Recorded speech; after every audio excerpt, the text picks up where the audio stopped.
Micropipettes are often used in microbiology to accurately and precisely measure small volumes of fluid.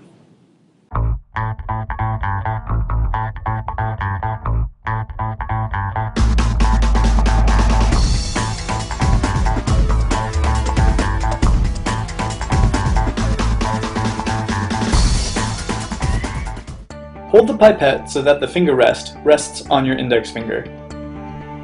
You push the operating button with your thumb.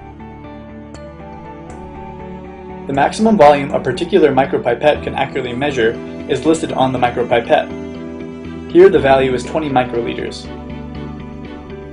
Using the knob at the top of the micropipette, you can adjust the exact amount of liquid you would like to uptake. The minimum amount of liquid that can be taken up by the pipette is 10% of its maximum. In this case, it is 2 microliters. To use a micropipette, first set the pipette to the desired volume and attach a pipette tip to your pipette. Make sure that you are using tips recommended for the pipette you are using. Different sizes exist for different pipettes.